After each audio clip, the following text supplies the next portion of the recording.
Olá, a graça e a paz. Hoje, dia 9 de setembro de 2021, e o tema do nosso estudo é a queda da Babilônia, a queda da Babilônia escatológica. Então, vamos à introdução. Introdução. Expulso do céu e lançado na terra, o dragão recruta 3 aliados: a besta que sobe do mar, a besta que sobe da terra e a grande Babilônia. Juntamente com os homens que possuem a marca da besta, o dragão e seus aliados desempenham uma perseguição implacável contra a Igreja de Cristo, contra o povo de Deus. Entretanto, por mais terrível que este cenário pareça ser, o livro do Apocalipse mostra que a Igreja é mais que vencedora, pois Cristo vence e nós vencemos com ele. É justamente a partir do capítulo 17 que João descreve a queda desses inimigos da igreja, os aliados do dragão, comparando com a ordem com que foram apresentados nos capítulos 12, 13 e 14. Agora, o livro do Apocalipse nos mostra a queda desses inimigos exatamente de forma inversa ou decrescente. No capítulo 17, encontramos a história da Grande Babilônia, e no capítulo 18 encontramos a descrição da sua queda completa. Essa sexta seção paralela continua no capítulo 19, onde vemos Cristo derrotando definitivamente todos os seus inimigos. Identificação dos personagens, né? Agora que eu vou ler e explicar alguns versículos, comentar alguns versículos, porque não dá tempo de comentar 2 capítulos inteiros, porque senão esse estudo vai para 2, 3 horas de relógio. Então eu vou comentar alguns versículos. Se você quiser anotar, pegue uma caneta aí e anote as referências. Eu vou comentar Apocalipse 16, 19, Apocalipse 17, de 1 a 3, 17, 5, 6, 17, 12, 13, 14, 17, o 18, né? Apocalipse 18, 2, 3, 5, 6, 7, 8 e 10, a parte B, e Apocalipse 18, o versículo 21. Vou comentar apenas esses versículos aqui. Eu vou utilizar a minha Bíblia de Estudo da Mulher Sábia. Só um minutinho, hoje tá calor, vou tomar um pouquinho de água. Vou utilizar a minha Bíblia de Estudo da Mulher Sábia. Essa que eu acho tão linda, essa Bíblia vem decorada assim. Já veio lilás, linda, e eu colei esses coraçõezinhos aqui e decorei a capa, mas ela já veio bem decorada, maravilhosa, bem resumido, vem textos maravilhosos. Eu amo essa Bíblia aqui, eu vou utilizar ela e ler esses versículos. No livro de Apocalipse. Se bem que tem outros também, outros livros da Bíblia que falam sobre esse assunto, mas em especial Apocalipse fala mais detalhes. Apocalipse 16, versículo 16, 19. 16, 19, diz assim: E a grande cidade fendeu-se em 3 partes, e as cidades das nações caíram.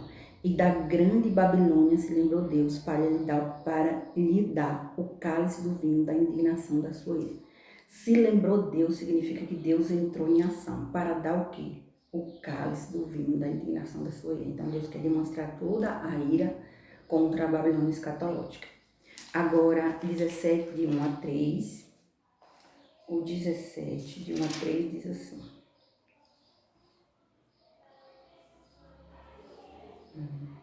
Apocalipse 17, 1 a 3. 17, 1 até 3.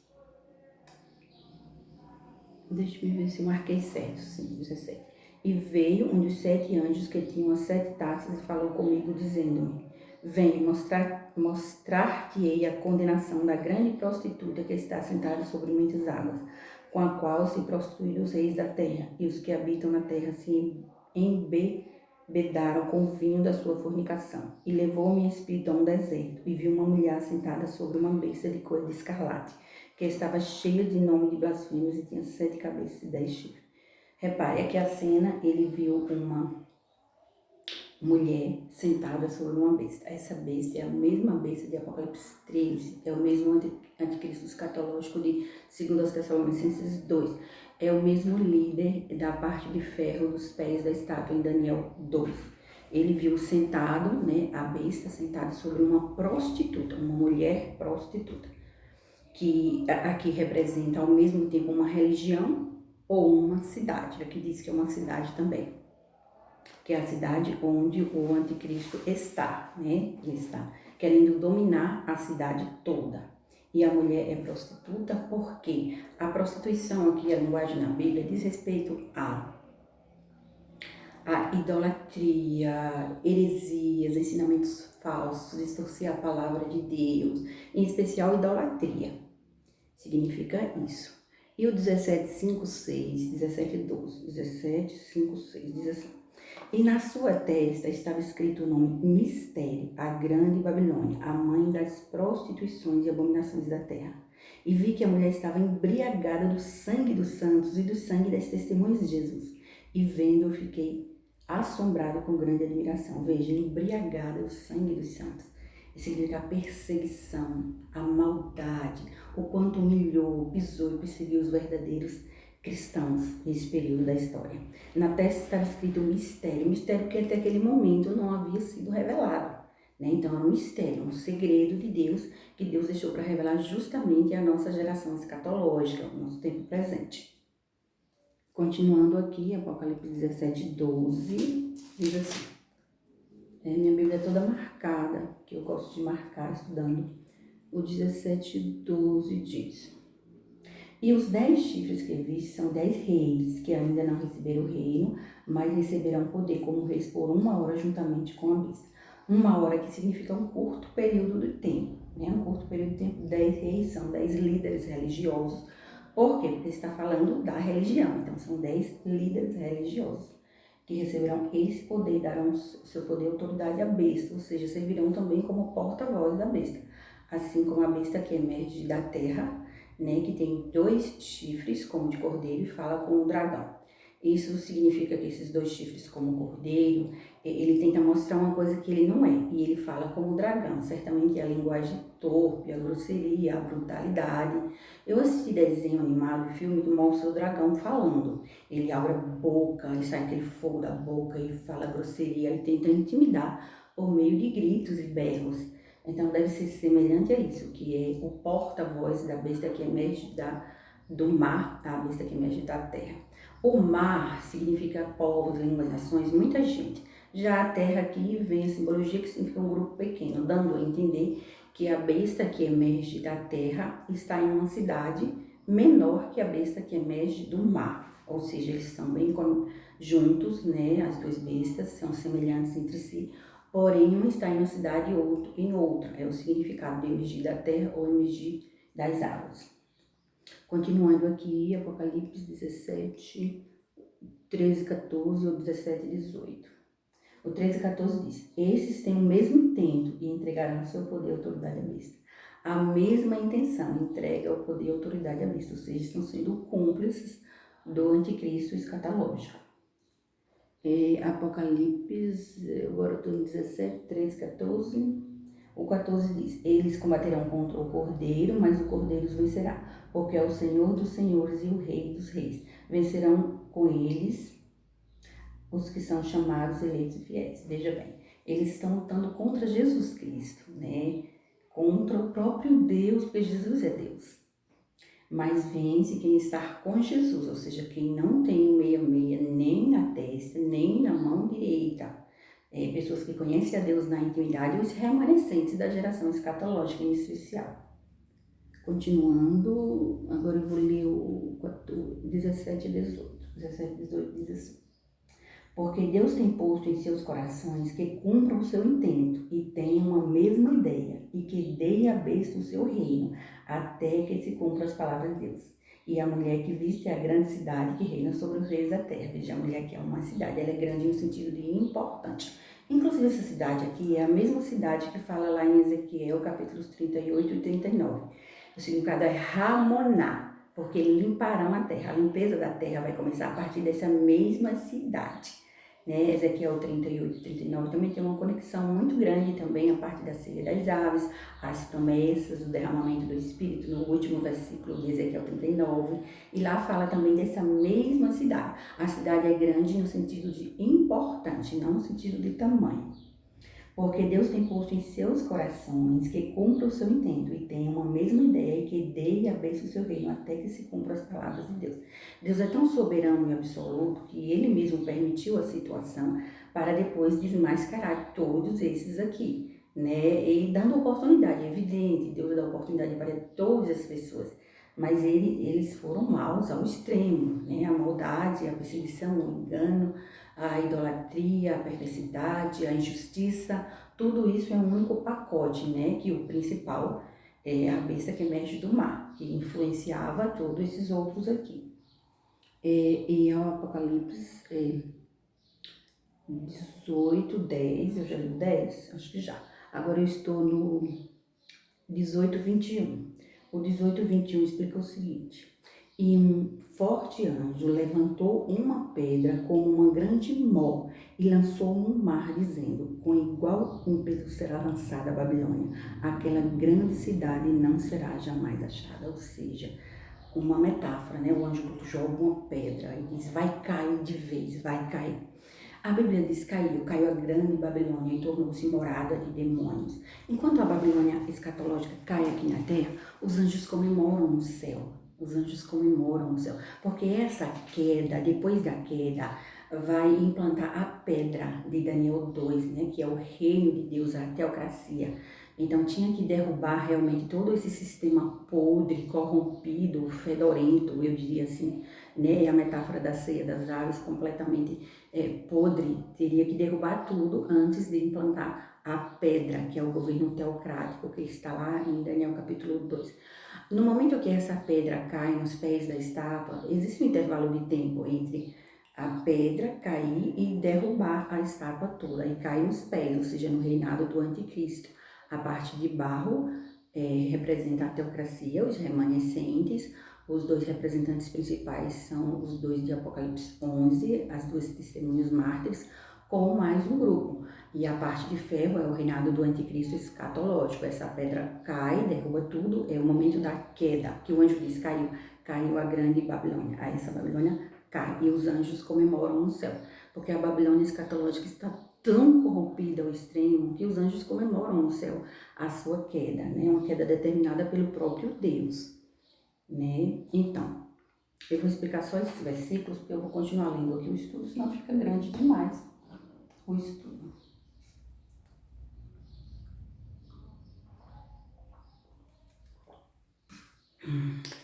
Aqui é a identificação dos personagens. Agora vamos. Daniel escreveu que ele é um homem vil, é sobre o anticristo, né? Vil. Ou seja, miserável, desprezível e infame. Esse é o significado de vil no dicionário, é só olhar. Uma pessoa miserável, desprezível e infame. Em 2 Tessalonicenses 2, 2b diz: pois esse dia não virá até que surja a rebelião e venha o homem da perversidade, aquele que traz destruição. Aqui está falando do anticristo escatológico. Já no versículo 8, a parte A parece uma ameaça para ele. Leia lá a parte A, em 2 Tessalonicenses 2, veja. Então, o homem da perversidade será revelado. Diz desse jeito, olha. Será, o verbo está no futuro, dando a entender que algo ou alguém detém o seu poder maléfico, maligno, e pode denunciar entre os 4 cantos do mundo. Lá não está bem claro, tem 2 versículos. Um versículo, em 2 Tessalonicenses 2, diz que dá a entender que o tempo detém, e mais adiante dá a entender que uma força ou alguém. Alguns acreditam que é o Espírito Santo de Deus que detém. Como nós sabemos que Deus é um Deus que faz advertências e ameaças, no Antigo Testamento diz isso, como o verbo diz será, no futuro, será revelado o inimigo, será revelado o perverso, e nós estamos em uma era assim, né, na geração escatológica, em uma era de muita comunicação, muitas pessoas têm um canal no YouTube, inclusive eu estava observando, tem gente que tem só 2 meses, 3 meses, 1 ano, 2 anos, 3 anos, e tem gente que tem muitos inscritos mesmo, estão estudando bastante sobre escatologia bíblica. E os principais temas são o Armagedon e o Anticristo.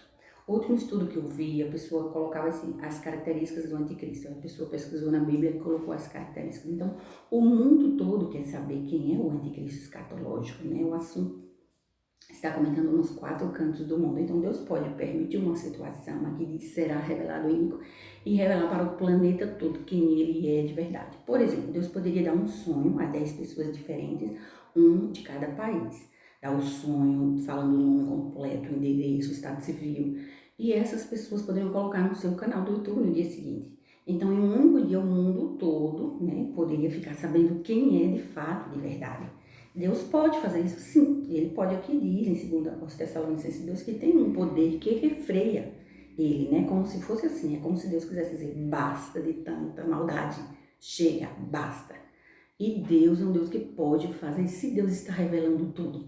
Em Isaías 11 tem um versículo que diz que o conhecimento do Senhor encherá como as águas cobrem o mar. E Daniel escreveu que o saber se multiplicará. Então muita gente está sabendo muita coisa. Eu estou observando isso nos meus estudos também, né? Deus está dando muita sabedoria, os dons, revelando tudo. Então é algo que pode ser, eu não tenho certeza se é, porque os 2 versículos não estão bem claros, mas pode ser uma ameaça de Deus, porque o verbo está no futuro. Será revelado o iníquo, será revelado o perverso. Significado das expressões, vamos lá? Significado das expressões. O livro de Apocalipse é um livro de contrastes. Nele vemos Satanás, o dragão, tentar de todas as formas imitar a Cristo. Perceba o nítido contraste entre a noiva do Cordeiro, Apocalipse 12, 21, 9, e a meretriz descrita neste capítulo. A noiva do Cordeiro também é uma cidade, a cidade santa, a Nova Jerusalém. A prostituta, igualmente, é descrita como uma cidade, a mãe de toda prostituição, a Grande Babilônia. Uma é a cidade de Deus, a outra é a cidade do mundo.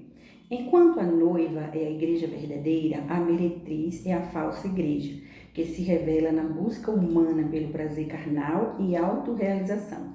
É a igreja apóstata dos últimos dias. Assim sendo, ela é mais que uma simplicidade, é um sistema de crenças, uma ideologia satânica. Representa todo o sistema mundano que se opõe ao reino de Cristo, se opõe à pedra que cai nos pés da estátua de Daniel 2. A Grande Babilônia é a revelação de toda a concupiscência humana, da busca do homem pela sedução do mundo. É tudo o que demonstra o mais terrível estado depravado e corrupto da humanidade, a apostasia escancarada, a inimizade contra Deus. A Grande Babilônia é a descrição perfeita e detalhada do mundo a parte de Cristo, que concentra toda a sua força na busca por riqueza, luxúria e idolatria. Ela possui 2 funções muito claras: tentar desviar a igreja da santidade e manter os ímpios na incredulidade. Veja bem, as 2 principais funções da Babilônia escatológica, da religião do anticristo, é tentar desviar a igreja da santidade e manter os ímpios na incredulidade, ou seja, mantê-los com o 666 na testa e nas suas mãos direitas, mantê-los escravos de um sistema corrompido e reprovado aos olhos de Deus. A meretriz é um poderoso sistema mundano a serviço de Satanás. A Babilônia seduz o povo a prestar culto ao sistema satânico, a se submeter ao dragão e adorar a besta. É a falsa igreja que conduz ao prazer, é o centro de sedução maligno, é a meretriz que sempre será o oposto da noiva.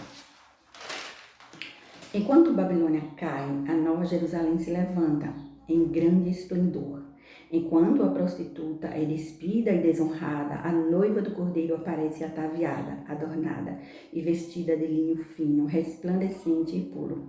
Enquanto a falsa igreja está condenada, a verdadeira igreja está justificada. Autor Daniel Conejeiro. O autor desse texto é Daniel Conejeiro. Eu apenas resumi um pouco, mas ele é o autor desse argumento. Em Apocalipse 18, 4 e 5 diz: Então ouvi outra voz do céu que disse: Saiam dela, povo meu, não participe de seus pecados, ou serão castigados com ela, pois os pecados dela se amontoaram até o céu, e Deus se lembrou dos seus atos perversos. Nova versão transformadora. E Deus se lembrou dos seus atos perversos. Significa que Deus entrou em ação. Deus realmente quer se vingar desse sistema e destruir, reduzir a nada. Que Deus abençoe e proteja a você e toda a sua família e até o próximo estudo.